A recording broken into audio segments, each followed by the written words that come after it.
Monday के दिन market में काफ़ी ज़्यादा उथल पुथल देखने को मिल सकती है। क्या निफ्टी 23,000 के लेवल्स को सपोर्ट के तौर पे यूज़ कर सकता है या वापस हमें मार्केट के अंदर एक रिकवरी का साइन देखने को मिल सकता है? मार्केट के अंदर जिस प्रकार का माहौल अभी बना हुआ है, अगर देखें तो ग्लोबल मार्केट से जो संकेत आ रहे हैं उसको देखने में ऐसा लगता है कि मंडे के दिन जो निफ्टी इंडाइसिस है वो भारी गिरावट के साथ ओपन होता हुआ नजर आ सकता है। अब ऐसा मैं क्यों कह रहा हूँ, इसकी जानकारी मैं आपको पूरा डेटा के आधार पर बताने वाला हूं कि ग्लोबल मार्केट का डेटा क्या कहता है और मार्केट के अंदर जो हम गैप डाउन ओपनिंग का अंदाजा लगा रहे हैं वो किस बिहाफ पे लगा रहे हैं, उसकी पूरी जानकारी आपको आज के इस वीडियो में मिलने वाली है। तो इस वीडियो में आप आखिर तक बने रहिए ताकि आपको आगे पता चल सके कि मार्केट में आगे क्या सिचुएशन बन सकती है, कौन सी डायरेक्शन हो सकती है। और अगर आपने मार्केट में स्टॉक बाय करने के बारे में प्लान किया है या अगर आप गिरावट के साथ मार्केट में स्टॉक को बाय करना चाहते हैं या आपके पास होल्डिंग रखी हुई है, वो आपका पोर्टफोलियो लाल निशान में जा रहा है, तो आपको आगे क्या स्ट्रेटेजी फॉलो करना है वो सारी जानकारी मैं आपको आज के वीडियो में बताने वाला हूं। तो आप वीडियो में आखिर तक बने रहिए ताकि आपसे ये इंपॉर्टेंट टॉपिक मिस ना हो। स्वागत है दोस्तों, मैं हूं विवेक मालविया। स्वागत करता हूं आपका स्टॉक बिज विद विवेक में। दोस्तों, जो मार्केट से में जो ग्लोबल साइन देखने को मिल रहा है, अगर मैं बात करूं कि फ्राइडे के ट्रेडिंग सेशन में निफ्टी इंडाइसिस में 2:45 पे जो भारी गिरावट देखने में आई, यानी कि एक बात आप देख सकते हो कि निफ्टी इंडाइसिस जो था ये 24,650 से लेकर 24,600 की रेंज में सारा दिन एक कारोबार करते हुए नजर आ रहा था। एक समय ऐसा लग रहा था कि निफ्टी इंडाइसिस जो है ये 24,600 के लेवल को पार करके वापस से 24,800 का या 25,000 तक के लेवल तक के जाते हुए नजर आ सकता है। लेकिन क्या हुआ, एकाएक ये साइन बना कि मार्केट का या पूरा की पूरा सिचुएशन चेंज हो गया और 2:45 का वो कैंडल जिसके अंदर हमें निफ्टी के अंदर 100 पॉइंट से ज़्यादा का फॉल देखने को मिला, उसका रीज़न क्या था मैं आपको बता देता हूँ।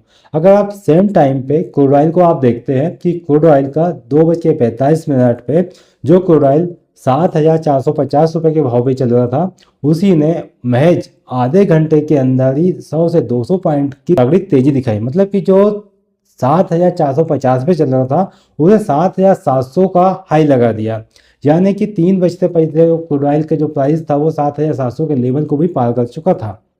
ऐसे में एक तरफ तो क्रूड ऑयल मजबूत हो रहा है और दूसरी तरफ हमारा निफ्टी इंडाइसिस कमजोर हो रहा है। अब ये दोनों का आपस में क्या कॉम्बिनेशन है, इसको मैं बता देता हूँ।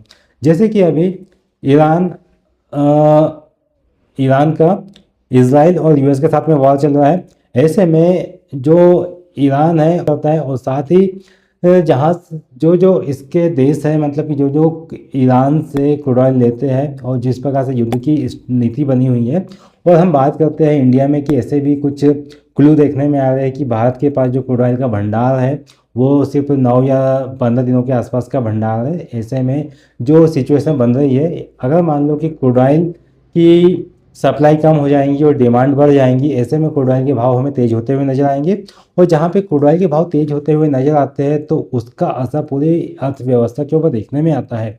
यानी कि अब ट्रांसपोर्ट आपको महंगा होता हुआ नजर आएगा और जो जो सामान इंपोर्ट होते हैं उनके ऊपर प्राइस में भी हमें तेजी देखने को मिल सकती है। तो ये क्रूड ऑयल के भाव बढ़ना मार्केट के लिए चिंता का विषय है। अब हम बात करते हैं कि जब मार्केट में क्रूड ऑयल यानी कि 11:55 पे हमारा कमोडिटी मार्केट क्लोज होता है और ऐसे में क्रूड ऑयल की प्राइस की बात करते हैं तो क्रूड ऑयल ने 8,500 तक का हाई लगा दिया। यानी कि जो उसका हाई की बात करते हैं तो 8,518 का हाई लगाया और क्रूड ऑयल ने जो क्लोजिंग दी है ये 8,300 के ऊपर क्लोजिंग दी है। यानी कि आप देख सकते हैं कि क्रूड ऑयल जहाँ से मैं बात कर रहा था 7,700 पे, वहाँ 7,700 से अगर लेके चलते हैं इसको 8,300 का प्राइस, तो इसके अंदर 600 पॉइंट का की तेजी हमें क्रूड ऑयल में देखने को मिली है। अब 600 पॉइंट की तेजी के साथ साथ अगर बात करते हैं तो इसका इम्पैक्ट निफ्टी इंडाइसिस के लिए अब एक चिंता का विषय बन चुका है। यानी कि निफ्टी इंडाइसिस जो है ये आपको हो सकता है कि 24,200 से लेकर 24,000 की रेंज में खुलता हुआ नजर आ सकता है। अब 24,000 की रेंज पे अगर मान लो कि एक इम्पॉर्टेंट सपोर्ट यहाँ पे देखने में आता है, क्योंकि एक साइकोलॉजिकल लेवल भी है 24,000 का। अगर मान लो कि निफ्टी इंडाइसिस ने 24,000 के लेवल को ब्रेक किया तो फिर यहाँ पे एक इम्पॉर्टेंट सपोर्ट देखने में आता है जो आता है 23,800 का। अब 23,800 पे इसलिए भी बात कर रहे हैं क्योंकि इस समय पे निफ्टी इंडाइसिस जब गिरा था तो यहाँ पे सपोर्ट लेने की काफ़ी कोशिश की थी, तो एक ये सपोर्ट का काम करते हुए दिखाई देगा। लेकिन अगर 23,800 का लेवल भी ब्रेक होता है तो फिर कहीं ना कहीं 23,500 से लेकर 23,000 की रेंज खुलते हुए दिखाई दे सकती है। जो एक चिंता का विषय बनते हुए नजर आ सकती है। अब एक बात ये आती है, जैसा कि मैंने आपको पहले भी वीडियो में कहा था, कि जो लोग स्टॉक में पोजीशन बनाने का सोच रहे हैं, या जो लोग सोचते हैं कि हमें गिरावट में शेयर बाय करना चाहिए, तो मैं आप दोनों को बता दूं कि सबसे पहले तो जिन लोगों की मार्केट में पोजीशन है और जिनके शेयर अभी मार्केट में गिरावट में ट्रेड करते हुए नजर आ रहे हैं, तो उनके को मैं बताना चाहूँगा कि अभी आप यहाँ पे पैनिक बिल्कुल भी ना करें, क्योंकि मार्केट के अंदर गिरावट आती है, गिरावट के बाद तेज़ी भी आती है, क्योंकि ऐसा कोई समय नहीं आया कि मार्केट गिरावट आई तो उसके बाद मार्केट नीचे चला गया है। मार्केट के अंदर रिकवरी का साइन देखने को मिलता है। लेकिन अगर आपने अच्छी क्वालिटी के शेयर में पैसा लगाया है, या अच्छी क्वालिटी के शेयर आपने बाय करके रखे हैं, तो आप यहाँ पे 10% 20% गिरावट पे आप एसआईपी के बारे में प्लान भी कर सकते हैं। अगर आप 30% की गिरावट के आसपास में आप एसआईपी प्लान करने के बारे में सोच सकते हैं।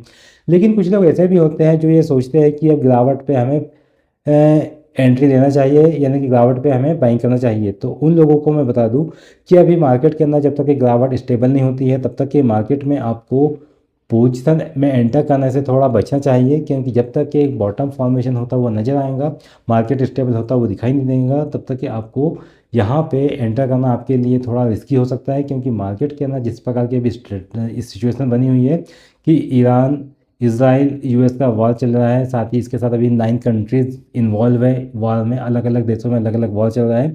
पाकिस्तान अफगानिस्तान का वॉर है, कुवैत है, इस प्रकार से अलग अलग कंट्रीज़ का आपस में वॉर चल रहा है। तो आगे स्थिति अगर और ज़्यादा चिंता का विषय बन सकती है, तो निफ्टी इंडाइसिस के अंदर हमें और ज़्यादा प्रेशर भी देखने को मिल सकता है। तो अभी आप अच्छी क्वालिटी के स्टॉक को आप अपनी वॉच लिस्ट में ऐड कीजिए, और अच्छी क्वालिटी के स्टॉक कौन कौन से हैं वो मैं आपको आने वाले वीडियो में बताने वाला हूँ, जिन स्टॉक में आप फोकस कर सकते हैं।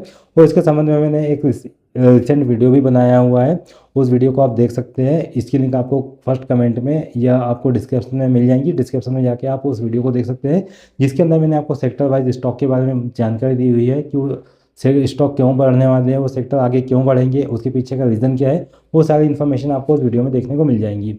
आई होप आपको ये जानकारी पसंद आई होंगी। तो ऐसी इन्फॉर्मेटिव जानकारी के साथ आप हमारे साथ बने रहिए। और आपके लिए मैंने टेलीग्राम पे इंपॉर्टेंट कुछ पीडीएफ्स लगा के रखी है, जो आपके लिए बिल्कुल फ्री ऑफ कॉस्ट है। उन पीडीएफ को पढ़िए कि और आप अपने इन्वेस्टमेंट की जर्नी में किस प्रकार से आपको आगे बढ़ना है। साथ ही स्टॉक मार्केट के 100 गोल्डन सीक्रेट और स्टॉक मार्केट के 30 प्रॉफिट कमाने की स्ट्रेटेजीज आपको वहाँ पे बिल्कुल फ्री ऑफ कॉस्ट सीखने को मिलेगी। टेलीग्राम की लिंक आपको डिस्क्रिप्शन में मिल जाएंगी, फर्स्ट कमेंट पर मिल जाएंगी। आप टेलीग्राम को ज्वाइन करना बिल्कुल भी ना भूलें।